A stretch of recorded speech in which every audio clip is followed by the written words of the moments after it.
Hello friends, welcome back to my channel. আজকে সপ্তম শ্রেণীর পরিবেশ ও ভূগোলের দ্বিতীয় পর্যায়ক্রমিক মূল্যায়নের 4 নম্বর স্কুলটা আজকে করব। 4 নম্বর স্কুলটা হচ্ছে বজবজ পিকে হাই স্কুল। এটা এইচএস স্কুল। 1 নম্বর সঠিক উত্তরটি নির্বাচন করে লেখো, যে কোনো 5টা। 1 নম্বরে আছে 5টা করতে হবে। 1 ইতালির একটি আগ্নেয় পর্বত হলো মাউন্ট তৈবকল, কিলিমাঞ্জারো, ভিসুভিয়াস, ফুজিয়ামা। ইতালির একটি আগ্নেয় পর্বত হলো ভিসুভিয়াস। 2 নম্বর ভূমধ্যসাগরীয় উদ্ভিদ হলো শাল, মেহগনি, জলপাই, বাওবাব। ভূমধ্যসাগরীয় উদ্ভিদ হলো জলপাই।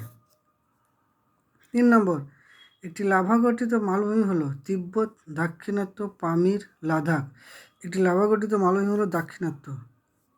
নেক্সট 4 নম্বর পৃথিবীর দীর্ঘতম নদী হলো আমাজন, নীলনদ, কঙ্গো, নাইজার। পৃথিবীর দীর্ঘতম নদী হলো নীলনদ। 5 নম্বর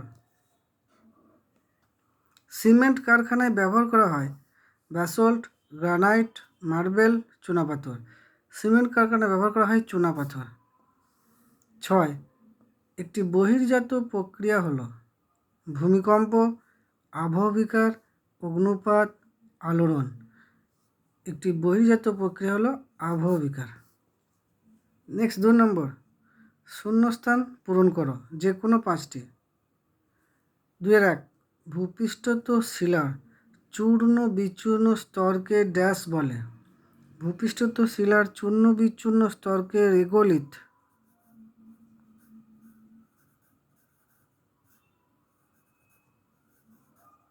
রেগোলিথ বলে।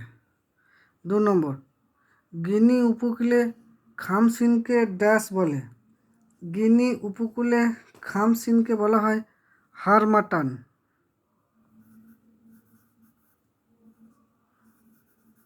হারমাটান। নেক্সট 3 নম্বর আফ্রিকার নাতিশীতোষ্ণ তৃণভূমি হলো ভেল্ট।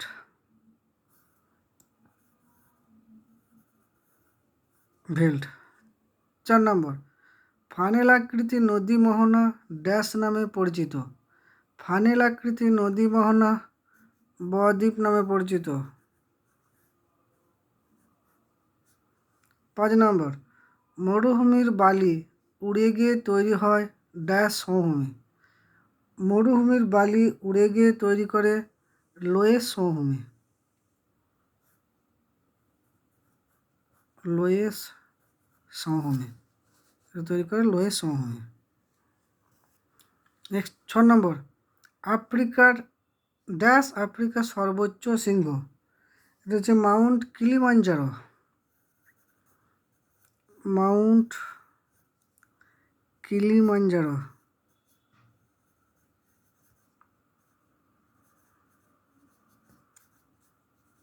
এটা হচ্ছে আফ্রিকার সর্বোচ্চ শৃঙ্গ। এর উচ্চতা হচ্ছে 5895 মিটার।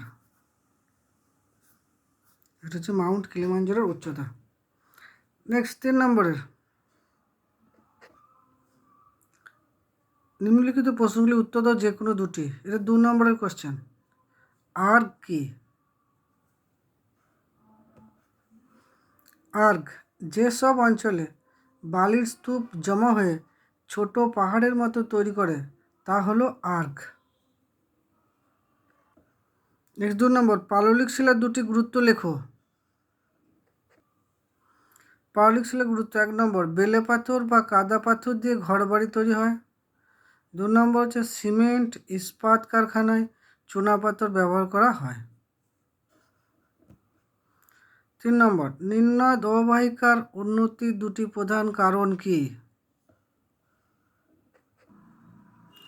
নিম্নদ অববাহিকার উন্নতির কারণ: 1 নম্বর হচ্ছে কৃষি, পশুপালন, জলসেচ, জলবিদ্যুৎ প্রভৃতির উন্নতি। 2 নম্বর হচ্ছে শিল্প, পরিবহন ও অর্থনৈতিক সমৃদ্ধির কারণ নিম্নদ অববাহিকায় উন্নতি। নেক্সট 4 নম্বর নিম্নলিখিত প্রশ্নগুলির সংক্ষিপ্ত উত্তর দাও, যে কোনো 2টি। এগুলো 3 নম্বরের কোশ্চেন। 4-1 নিরক্ষরেখার কাছাকাছি অবস্থিত হওয়া সত্ত্বেও মাউন্ট কিলিমাঞ্জারোর চূড়ায় বরফ জমে কেন? মাউন্ট কিলিমাঞ্জারো উচ্চতা 5895 মিটার, আফ্রিকা মহাদেশের সর্বোচ্চ শৃঙ্গ। নিরক্ষরেখার কাছাকাছি অবস্থিত হলেও উচ্চতা অনেক বেশি হয় সারা বছর এর চূড়ায় বরফ জমে থাকে। এর উচ্চতা বেশি থাকার জন্য চূড়ায় বরফটা জমে থাকে। নেক্সট 2, নদীর উচ্চ প্রবাহের সৃষ্ট ভূমিরূপ ও নিম্ন প্রবাহের সৃষ্ট ভূমিরূপ পৃথক কেন? নদীর উচ্চ প্রবাহের সৃষ্ট ভূমিরূপগুলি হল গিরিখাত, জলপ্রপাত।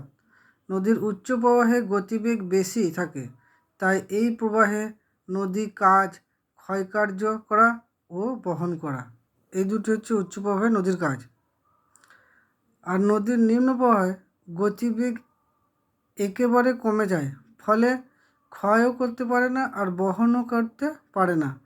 ফলে উচ্চ ও মধ্য গতিতে বয়ে আনা পলি, বালি, নুড়ি সব জমা হয়, ফলে প্লাবনভূমি ও বদ্বীপ সৃষ্টি করে।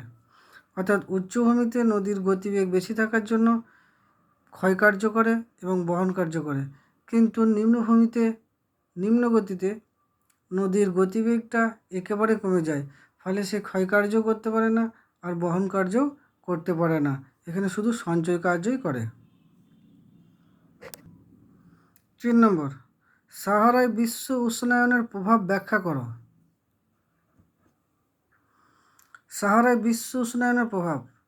বিশ্ব উষ্ণায়নের ফলে সাহারা মরুভূমির গরম বাড়ছে না বা বিস্তারও বাড়ছে না। এখন সাহারা মরুভূমিতে বৃষ্টি বাড়ছে, সবুজ বাড়ছে, কৃষিজমি দেখা যাচ্ছে, পশুপালন হচ্ছে। জলবায়ুর পরিবর্তন সাহারাকে হয়তো ভবিষ্যতে আবার করে তুলবে শস্য শ্যামল। নেক্সট 5 নম্বর, যে কোনো একটি প্রশ্নের উত্তর দাও। শাখা নদী ও উপনদীর পার্থক্য কী? ওয়াদি কাকে বলে? শাখা নদী এবং উপনদী। শাখা নদী হচ্ছে মূল নদী থেকে যে সমস্ত নদী শাখার মতো বেরিয়ে গিয়ে অন্য কোথাও গিয়ে মেশে তাদের শাখা নদী বলে। উপনদী উৎস থেকে সৃষ্টি হয়ে কোনো নদী যখন অন্য কোনো নদীতে এসে মেশে তখন তাকে উপনদী বলে। 2 নম্বর, ভাগীরথী, হুগলি হলো গঙ্গার প্রধান শাখা নদী। উপনদী 2 নম্বর হচ্ছে যমুনা, ঘরঘরা, গোমতী, কোশি, গণ্ডক প্রভৃতি হলো গঙ্গার উপনদী। ওয়াদি, সাহারার বেশিরভাগ নদীগুলো আটলাস পর্বত ও মধ্যভাগের উচ্চভূমি থেকে সৃষ্টি হয়েছে, তবে নদীগুলো বেশিরভাগ শুকনো। শুকনো নদীর খাতগুলো হলো ওয়াদি। 2 নম্বরে, বহুমুখী নদী পরিকল্পনার উদ্দেশ্যগুলি কী কী? পৃথিবীর বৃহত্তম বাঁধ কী? বহুমুখী নদী পরিকল্পনার উদ্দেশ্যগুলি হলো পর্যটন, জলসেচ, বন্যা নিয়ন্ত্রণ, জলবিদ্যুৎ উৎপাদন, জল পরিবহন ও মাছ চাষ। পৃথিবীর বৃহত্তম বাঁধ কী? পৃথিবীর বৃহত্তম বাঁধ হচ্ছে উচ্চ আসোয়ান বাঁধ।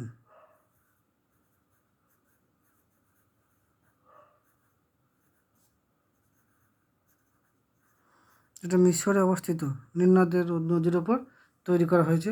এটা হচ্ছে পৃথিবীর সবথেকে বৃহত্তম বাঁধ। তো থ্যাংক ইউ বন্ধুরা, ভিডিওটি ভালো লাগলে লাইক শেয়ার করবেন, চ্যানেলটি সাবস্ক্রাইব করে পাশে থাকবেন।